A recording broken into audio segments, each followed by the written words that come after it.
ಮುಷ್ಕರ ಇದೆಯಾ ಇಲ್ವಾ ಅನ್ನುವಂತಹ ಒಂದು ಗೊಂದಲಕ್ಕೆ ಕೋರ್ಟ್ ಈಗ ಬ್ರೇಕ್ ಹಾಕಿದೆ ಅಂತಲೇ ಹೇಳ್ಬೋದಾಗಿದೆ. ಕೋರ್ಟ್ ಸ್ಪಷ್ಟವಾಗಿ ಹೇಳಿದೆ ಪ್ರತಿಭಟನೆಯನ್ನು ಮಾಡಬಾರ್ದು ಅಂತ ಹೇಳಿ. ಈಗ ನೀವು ನೋಡ್ತಾ ಇರಬಹುದು ನಗರದ ಈ ಒಂದು ಬಸ್ ನಿಲ್ದಾಣ ಏನಿದೆ, ನಾಳೆ ಎಲ್ಲವೂ ಕೂಡ ಅವರ ಪರವಾಗಿ ಆಗಿದ್ದಂತಹ ಸಂದರ್ಭದಲ್ಲಿ ಎಲ್ಲವೂ ಕೂಡ ಸ್ತಬ್ಧವಾಗ್ತಾ ಇತ್ತು. ಯಾವುದೇ ಒಂದು ಬಸ್ಗಳ ಓಡಾಟ ಕೂಡ ಇರ್ತಾ ಇರಲಿಲ್ಲ. ಅಂದರೆ ರಾಜ್ಯದಲ್ಲಿ ಇರುವಂತಹ ಎಲ್ಲ ಬಸ್ಗಳು ಇರುವಂತಹ ಎಲ್ಲ ಬಸ್ಗಳನ್ನು ಸ್ಟಾಪ್ ಮಾಡುವಂತಹ ಮುಖಾಂತರ ತಮ್ಮ ಒಂದು ಬೇಡಿಕೆಗಳೇನಿದೆ ಅದನ್ನು ಈಡೇರಿಸಿ ಅಂತ ಹೇಳಿ ಸರ್ಕಾರದಲ್ಲಿ ಒಂದು ಮನವಿಯನ್ನು ಮಾಡುವಂತಹದ್ದು ಮತ್ತು ಸರ್ಕಾರಕ್ಕೆ ಬಿಸಿ ಮುಟ್ಟಿಸುವಂತಹ ಒಂದು ಸಲುವಾಗಿ ನಾಳೆ ಇದನ್ನು ಮಾಡ್ತಾ ಇದ್ರು. ಅಂದರೆ ಸ್ಟ್ರೈಕ್ಗೆ ಎಲ್ಲವೂ ಕೂಡ ಡಿಸೈಡ್ ಆಗಿತ್ತು. ಇದರ ವಿರುದ್ಧವಾಗಿ ಅರ್ಜಿಯನ್ನು ಹಾಕಿದಂತಹ ಸಂದರ್ಭದಲ್ಲಿ ಅರ್ಜಿಯನ್ನು ಪರಾಮರ್ಶೆಗೊಳಿಸಿದಂತಹ ನ್ಯಾಯಾಲಯ ಸಾಕಷ್ಟು ಒಂದು ವಿಚಾರಗಳನ್ನು ಅರ್ಜಿದಾರರಿಗೆ ಮತ್ತು ಯಾರು ಅರ್ಜಿಯನ್ನು ಮಾಡ್ತಾರೋ ಅವರಿಗೆ ಒಂದು ಸೂಚನೆಯನ್ನು ಕೊಟ್ಟಿತ್ತು. ಅಂದರೆ ನೀವು ಸಾರ್ವಜನಿಕ ಜೀವನವನ್ನು ಅಂದರೆ ಸಾರ್ವಜನಿಕವಾಗಿ ಇರುವಂತಹ ಒಂದು ವ್ಯವಸ್ಥೆಗೆ ನೀವು ಡಿಸ್ಟರ್ಬನ್ನು ಮಾಡ್ತಾ ಇದ್ದೀರಿ. ಇದು ಸಾಕಷ್ಟು ಒಂದು ಗೊಂದಲದ ವಿಚಾರವಾಗಿದ್ದು ಮತ್ತು ನೀವು ಏನೇ ಇದ್ದರೂ ಕೂಡ ಸಂಬಂಧಪಟ್ಟಂತಹ ಅಧಿಕಾರಿಗಳು ಆಗಿರಬಹುದು ಮತ್ತು ಸಚಿವರಾಗಿರಬಹುದು ಅವರ ಜೊತೆ ಮಾತುಕತೆಯನ್ನು ನಡೆಸಿ ನಂತರ ನೀವು ಯಾವ ರೀತಿ ಇದನ್ನು ಅಂದರೆ ಚರ್ಚೆಯನ್ನು ಮಾಡುವಂತಹ ಮುಖಾಂತರ ಬಗೆಹರಿಸಿಕೊಳ್ಳಿ ಅಂತ ಹೇಳಿ ಹೈಕೋರ್ಟ್ ನಿರ್ದೇಶನವನ್ನು ನೀಡಿರುವಂಥದ್ದು. ಸಹಜವಾಗಿಯೇ ಇದು ಕೂಡ ಒಂದು ಒಳ್ಳೆಯ ಒಂದು ಆದೇಶ ಅಂತಲೇ ಹೇಳ್ಬೋದಾಗಿದೆ. ಯಾಕಂದರೆ ನಗರದಲ್ಲಿ ವೀಕ್ ಡೇಸಲ್ಲಿ ಅದರಲ್ಲೂ ಕೂಡ ಬಸ್ಗಳು ಇಲ್ಲದೇ ಇದ್ದಂತಹ ಸಂದರ್ಭದಲ್ಲಿ ಸಹಜವಾಗಿಯೇ ಉಳಿದಂತಹ ಸಾರ್ವಜನಿಕರು ಸಾಕಷ್ಟು ಒಂದು ತೊಂದರೆಗೊಳಗಾಗುವಂತಹ ಸಾಧ್ಯತೆ ಇದೆ. ಅಂದರೆ ಬಸ್ಸನ್ನೇ ನಂಬಿಕೊಂಡಂತಹ ಸಾರ್ವಜನಿಕರಿಗೆ ಇದರಿಂದ ಸಾಕಷ್ಟು ಒಂದು ತೊಂದರೆಗಳಾಗುತ್ತೆ.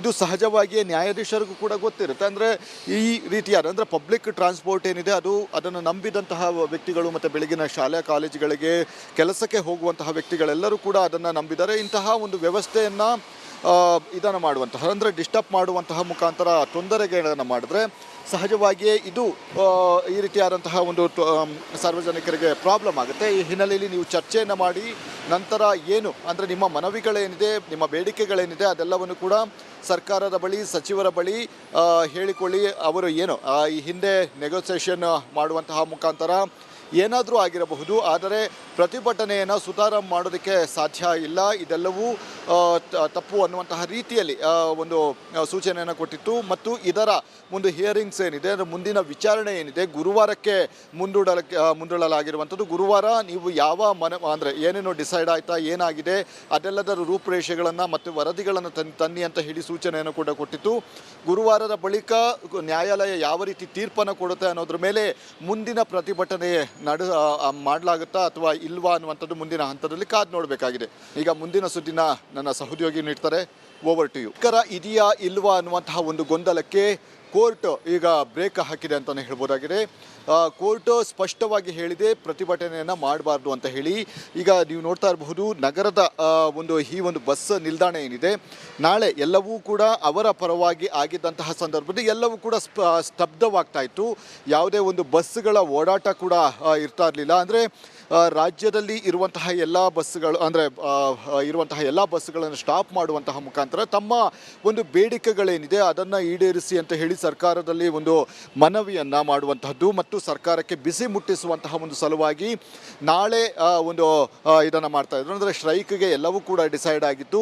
ಇದರ ವಿರುದ್ಧವಾಗಿ ಅರ್ಜಿಯನ್ನು ಹಾಕಿದಂತಹ ಸಂದರ್ಭದಲ್ಲಿ ಅರ್ಜಿಯನ್ನು ಪರಾಮರ್ಶೆಗೊಳಿಸಿದಂತಹ ನ್ಯಾಯಾಲಯ ಸಾಕಷ್ಟು ಒಂದು ವಿಚಾರಗಳನ್ನು ಅರ್ಜಿದಾರರಿಗೆ ಮತ್ತು ಯಾರು ಅರ್ಜಿಯನ್ನು ಮಾಡ್ತಾರೋ ಅವರಿಗೆ ಒಂದು ಸೂಚನೆಯನ್ನು ಕೊಟ್ಟಿತ್ತು. ಅಂದರೆ ನೀವು ಸಾರ್ವಜನಿಕ ಜೀವನವನ್ನು ಅಂದರೆ ಸಾರ್ವಜನಿಕವಾಗಿ ಇರುವಂತಹ ಒಂದು ವ್ಯವಸ್ಥೆಗೆ ನೀವು ಡಿಸ್ಟರ್ಬನ್ನು ಮಾಡ್ತಾ ಇದ್ದೀರಿ. ಇದು ಸಾಕಷ್ಟು ಒಂದು ಗೊಂದಲದ ವಿಚಾರವಾಗಿದ್ದು ಮತ್ತು ನೀವು ಏನೇ ಇದ್ದರೂ ಕೂಡ ಸಂಬಂಧಪಟ್ಟಂತಹ ಅಧಿಕಾರಿಗಳು ಆಗಿರಬಹುದು ಮತ್ತು ಸಚಿವರಾಗಿರಬಹುದು ಅವರ ಜೊತೆ ಮಾತುಕತೆಯನ್ನು ನಡೆಸಿ ನಂತರ ನೀವು ಯಾವ ರೀತಿ ಇದನ್ನು ಅಂದರೆ ಚರ್ಚೆಯನ್ನು ಮಾಡುವಂತಹ ಮುಖಾಂತರ ಬಗೆಹರಿಸಿಕೊಳ್ಳಿ ಅಂತ ಹೇಳಿ ಹೈಕೋರ್ಟ್ ನಿರ್ದೇಶನವನ್ನು ನೀಡಿರುವಂಥದ್ದು. ಸಹಜವಾಗಿಯೇ ಇದು ಕೂಡ ಒಂದು ಒಳ್ಳೆಯ ಒಂದು ಆದೇಶ ಅಂತಲೇ ಹೇಳ್ಬೋದಾಗಿದೆ. ಯಾಕಂದರೆ ನಗರದಲ್ಲಿ ವೀಕ್ ಡೇಸಲ್ಲಿ ಅದರಲ್ಲೂ ಕೂಡ ಬಸ್ಗಳು ಇಲ್ಲದೇ ಇದ್ದಂತಹ ಸಂದರ್ಭದಲ್ಲಿ ಸಹಜವಾಗಿಯೇ ಉಳಿದಂತಹ ಸಾರ್ವಜನಿಕರು ಸಾಕಷ್ಟು ಒಂದು ತೊಂದರೆಗೊಳಗಾಗುವಂತಹ ಸಾಧ್ಯತೆ ಇದೆ. ಅಂದರೆ ಬಸ್ಸನ್ನೇ ನಂಬಿಕೊಂಡಂತಹ ಸಾರ್ವಜನಿಕರಿಗೆ ಇದರಿಂದ ಸಾಕಷ್ಟು ಒಂದು ತೊಂದರೆಗಳಾಗುತ್ತೆ. ಇದು ಸಹಜವಾಗಿಯೇ ನ್ಯಾಯಾಧೀಶರಿಗೂ ಕೂಡ ಗೊತ್ತಿರುತ್ತೆ. ಅಂದರೆ ಈ ರೀತಿಯಾದ ಅಂದರೆ ಪಬ್ಲಿಕ್ ಟ್ರಾನ್ಸ್ಪೋರ್ಟ್ ಏನಿದೆ ಅದನ್ನು ನಂಬಿದಂತಹ ವ್ಯಕ್ತಿಗಳು ಮತ್ತು ಬೆಳಗಿನ ಶಾಲೆ ಕಾಲೇಜುಗಳಿಗೆ ಕೆಲಸಕ್ಕೆ ಹೋಗುವಂತಹ ವ್ಯಕ್ತಿಗಳೆಲ್ಲರೂ ಕೂಡ ಅದನ್ನು ನಂಬಿದ್ದಾರೆ. ಇಂತಹ ಒಂದು ವ್ಯವಸ್ಥೆಯನ್ನು ಇದನ್ನು ಮಾಡುವಂತಹ ಅಂದರೆ ಡಿಸ್ಟರ್ಬ್ ಮಾಡುವಂತಹ ಮುಖಾಂತರ ತೊಂದರೆಗಳನ್ನು ಮಾಡಿದ್ರೆ ಸಹಜವಾಗಿಯೇ ಇದು ಈ ರೀತಿಯಾದಂತಹ ಒಂದು ಸಾರ್ವಜನಿಕರಿಗೆ ಪ್ರಾಬ್ಲಮ್ ಆಗುತ್ತೆ. ಈ ಹಿನ್ನೆಲೆಯಲ್ಲಿ ನೀವು ಚರ್ಚೆಯನ್ನು ಮಾಡಿ ನಂತರ ಏನು ಅಂದರೆ ನಿಮ್ಮ ಮನವಿಗಳೇನಿದೆ, ನಿಮ್ಮ ಬೇಡಿಕೆಗಳೇನಿದೆ ಅದೆಲ್ಲವನ್ನು ಕೂಡ ಸರ್ಕಾರದ ಬಳಿ, ಸಚಿವರ ಬಳಿ ಹೇಳಿಕೊಳ್ಳಿ. ಅವರು ಏನು ಈ ಹಿಂದೆ ನೆಗೋಸಿಯೇಷನ್ ಮಾಡುವಂತಹ ಮುಖಾಂತರ ಏನಾದರೂ ಆಗಿರಬಹುದು, ಆದರೆ ಪ್ರತಿಭಟನೆಯನ್ನು ಸುಧಾರ ಮಾಡೋದಕ್ಕೆ ಸಾಧ್ಯ ಇಲ್ಲ. ಇದೆಲ್ಲವೂ ತಪ್ಪು ಅನ್ನುವಂತಹ ರೀತಿಯಲ್ಲಿ ಒಂದು ಸೂಚನೆಯನ್ನು ಕೊಟ್ಟಿತ್ತು. ಮತ್ತು ಇದರ ಒಂದು ಹಿಯರಿಂಗ್ಸ್ ಏನಿದೆ, ಅದರ ಮುಂದಿನ ವಿಚಾರಣೆ ಏನಿದೆ ಗುರುವಾರಕ್ಕೆ ಮುಂದೂಡಲಾಗಿರುವಂಥದ್ದು. ಗುರುವಾರ ನೀವು ಯಾವ ಅಂದರೆ ಏನೇನೋ ಡಿಸೈಡ್ ಆಯಿತಾ, ಏನಾಗಿದೆ ಅದೆಲ್ಲದರ ರೂಪುರೇಷೆಗಳನ್ನು ಮತ್ತು ವರದಿಗಳನ್ನು ತನ್ನಿ ಅಂತ ಹೇಳಿ ಸೂಚನೆಯನ್ನು ಕೂಡ ಕೊಟ್ಟಿತ್ತು. ಗುರುವಾರದ ಬಳಿಕ ನ್ಯಾಯಾಲಯ ಯಾವ ರೀತಿ ತೀರ್ಪನ್ನು ಕೊಡುತ್ತೆ ಅನ್ನೋದ್ರ ಮೇಲೆ ಮುಂದಿನ ಪ್ರತಿಭಟನೆ ಮಾಡಲಾಗುತ್ತಾ ಅಥವಾ ಇಲ್ವಾ ಅನ್ನುವಂಥದ್ದು ಮುಂದಿನ ಹಂತದಲ್ಲಿ ಕಾದು ನೋಡಬೇಕಾಗಿದೆ. ಈಗ ಮುಂದಿನ ಸುದ್ದಿನ ನನ್ನ ಸಹೋದ್ಯೋಗಿ ನೀಡ್ತಾರೆ. Over to you. ಇದೆಯಾ ಇಲ್ವಾ ಅನ್ನುವಂತಹ ಒಂದು ಗೊಂದಲಕ್ಕೆ ಕೋರ್ಟ್ ಈಗ ಬ್ರೇಕ್ ಹಾಕಿದೆ ಅಂತಲೇ ಹೇಳ್ಬೋದಾಗಿದೆ. ಕೋರ್ಟ್ ಸ್ಪಷ್ಟವಾಗಿ ಹೇಳಿದೆ ಪ್ರತಿಭಟನೆಯನ್ನು ಮಾಡಬಾರ್ದು ಅಂತ ಹೇಳಿ. ಈಗ ನೀವು ನೋಡ್ತಾ ಇರಬಹುದು ನಗರದ ಈ ಒಂದು ಬಸ್ ನಿಲ್ದಾಣ ಏನಿದೆ, ನಾಳೆ ಎಲ್ಲವೂ ಕೂಡ ಅವರ ಪರವಾಗಿ ಆಗಿದ್ದಂತಹ ಸಂದರ್ಭದಲ್ಲಿ ಎಲ್ಲವೂ ಕೂಡ ಸ್ತಬ್ಧವಾಗ್ತಾ ಇತ್ತು. ಯಾವುದೇ ಒಂದು ಬಸ್ಸುಗಳ ಓಡಾಟ ಕೂಡ ಇರ್ತಾ ಇರಲಿಲ್ಲ. ಅಂದರೆ ರಾಜ್ಯದಲ್ಲಿ ಇರುವಂತಹ ಎಲ್ಲ ಬಸ್ಸುಗಳು ಅಂದರೆ ಇರುವಂತಹ ಎಲ್ಲ ಬಸ್ಸುಗಳನ್ನು ಸ್ಟಾಪ್ ಮಾಡುವಂತಹ ಮುಖಾಂತರ ತಮ್ಮ ಒಂದು ಬೇಡಿಕೆಗಳೇನಿದೆ ಅದನ್ನು ಈಡೇರಿಸಿ ಅಂತ ಹೇಳಿ ಸರ್ಕಾರದಲ್ಲಿ ಒಂದು ಮನವಿಯನ್ನು ಮಾಡುವಂತಹದ್ದು ಮತ್ತು ಸರ್ಕಾರಕ್ಕೆ ಬಿಸಿ ಮುಟ್ಟಿಸುವಂತಹ ಒಂದು ಸಲುವಾಗಿ ನಾಳೆ ಇದನ್ನು ಮಾಡ್ತಾ ಇದ್ರು. ಅಂದರೆ ಸ್ಟ್ರೈಕ್ಗೆ ಎಲ್ಲವೂ ಕೂಡ ಡಿಸೈಡ್ ಆಗಿತ್ತು.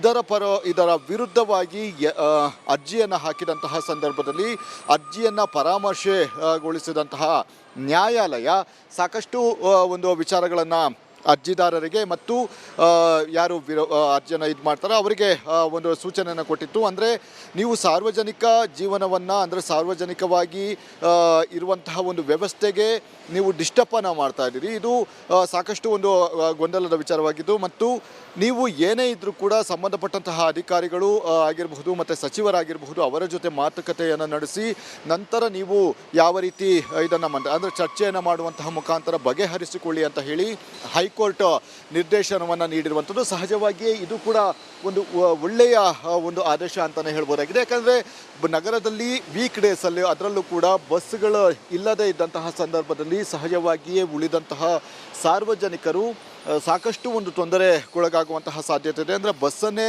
ನಂಬಿಕೊಂಡಂತಹ ಸಾರ್ವಜನಿಕರಿಗೆ ಇದರಿಂದ ಸಾಕಷ್ಟು ಒಂದು ತೊಂದರೆಗಳಾಗುತ್ತೆ.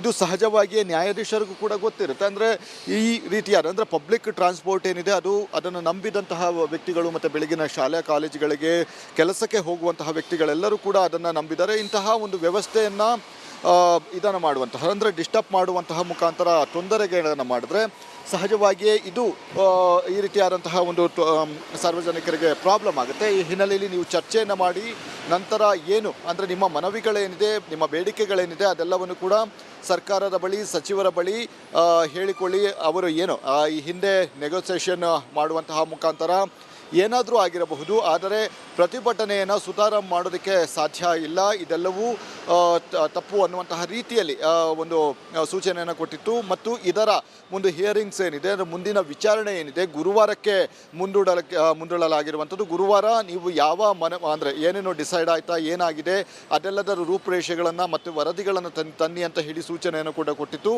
ಗುರುವಾರದ ಬಳಿಕ ನ್ಯಾಯಾಲಯ ಯಾವ ರೀತಿ ತೀರ್ಪನ್ನು ಕೊಡುತ್ತೆ ಅನ್ನೋದ್ರ ಮೇಲೆ ಮುಂದಿನ ಪ್ರತಿಭಟನೆ ಮಾಡಲಾಗುತ್ತಾ ಅಥವಾ ಇಲ್ವಾ ಅನ್ನುವಂಥದ್ದು ಮುಂದಿನ ಹಂತದಲ್ಲಿ ಕಾದು ನೋಡಬೇಕಾಗಿದೆ. ಈಗ ಮುಂದಿನ ಸುದ್ದಿನ ನನ್ನ ಸಹೋದ್ಯೋಗಿ ನೀಡ್ತಾರೆ. Over to you.